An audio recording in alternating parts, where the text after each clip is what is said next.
Inter Milan goes minimalist. Does Schweitzer own its S? StockX stock is going up, but is Hangtown going down? All that on this episode of Creative Bobbie News. Talking about Creative Bobbie News. First up, Inter Milan gets minimalist, and I like it.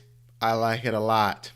Now, Inter Milan, also known as Football Club Internazionale Milano, but yeah, it's known as Inter Milan, revealed a simplified crest designed by Bureau Broche, containing an update to their original logo designed by the painter Giorgio Mugiani in 1908.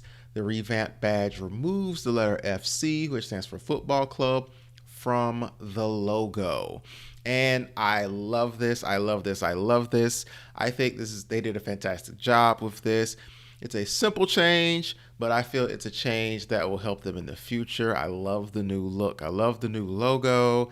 They even have, new merch with a new logo on it. I'm here for it.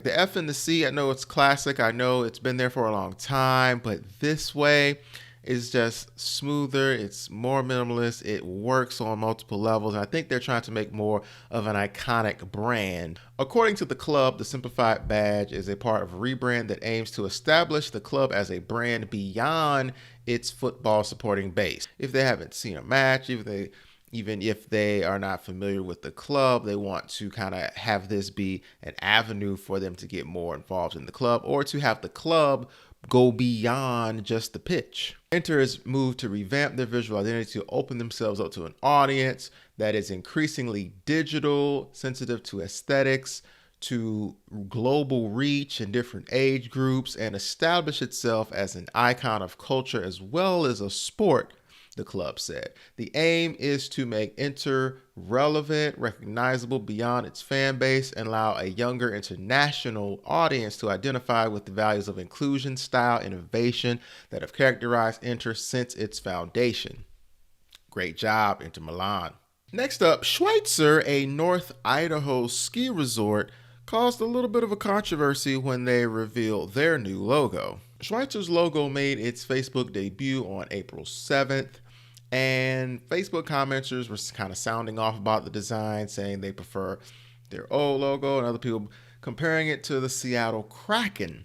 The hockey team's logo is in the shape of an S, and a tribute to the Seattle Metropolitans, the first American hockey club to raise the Stanley Cup in 1917. Schweitzer said their S logo is 3 balanced symmetrical strokes reflecting the physical influences of the resort: the Peak Schweitzer Summit, the flowing terrain, and the Lake Penn Royale below. Now, when it comes to letters as marks, there's always the potential for this, because, and I believe the CEO said it in his statement, like, how many different ways can you produce the S? And there are many other S's, not just the Seattle Kraken S, that might remind you of. Have ultimately other examples of an S. You'd be like, well, that's kind of similar. But then again, to the conclusion, it's like, well, nobody owns the letter S. So I think it comes down to what your intentions are, but also like what market are you in. So you have two people in the same exact market that have a very similar logo. That's a different thing than you have a hockey club, and then you have a ski resort, and then you have car dealership, and then that's a little different. So, and I get what they're saying, and I don't think this is an example of like a straight biting of someone else's design, although we have seen those, but I don't think this is an example of that. But you have to be as creative as you can, and you do have to do your due diligence just to make sure that you're cognizant of any similar designs. But, it's very possible that it's just, parallel thinking, like people having the same idea at the same time, or just, their S happens to be an S, and there are many S logos, so there's always going to be some comparison there. But TLDR, I like this logo. Like, it's smooth and it's simple. You can stamp it on a lot of different things, and I think this is a great logo. But things happen. Things happen. Now, speaking of green, we have StockX. Now, StockX has updated their logo, and I think it's a well-executed upgrade. StockX is the largest, most famous marketplace for, reselling sneakers, but then also luxury bags, jewelry bags, watches, etc. And they decided to use the logo, the colors, and the font to make their identity, signal a new chapter. Now, after taking stock of the situation, they present a new logo while now they're maintaining their iconic X in green. They no longer want the arrow to be in the upper right extremity.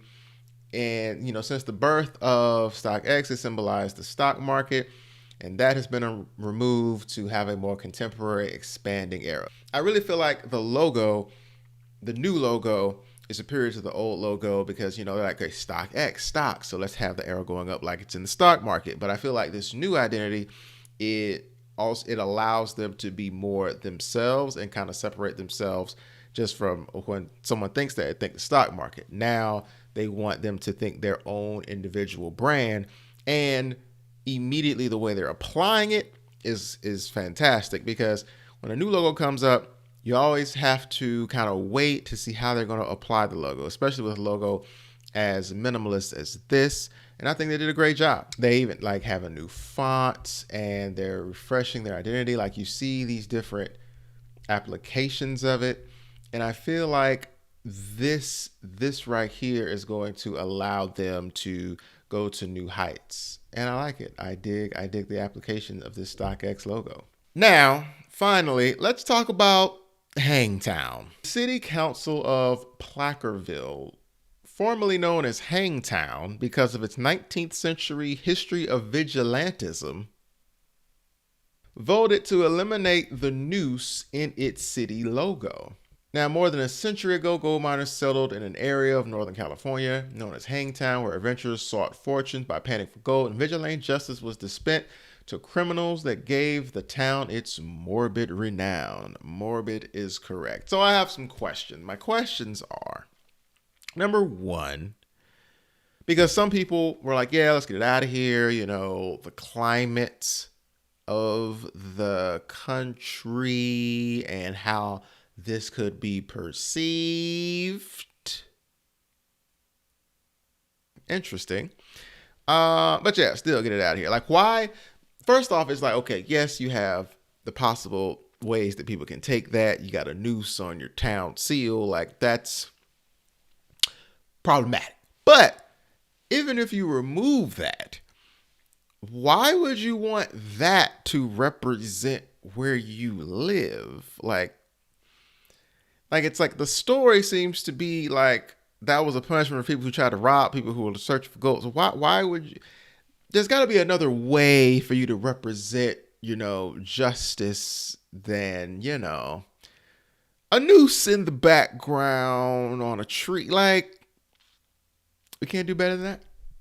Let's do better. Well, that's going to do it for us here at Creative Bobbie News. Make sure as you go along in life, teach as you learn and inspire as you do. And don't have any logos with nooses in them.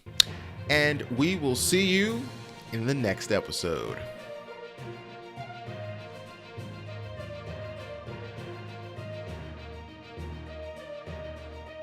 Hangtown. Just not good branding. Not the branding I would want.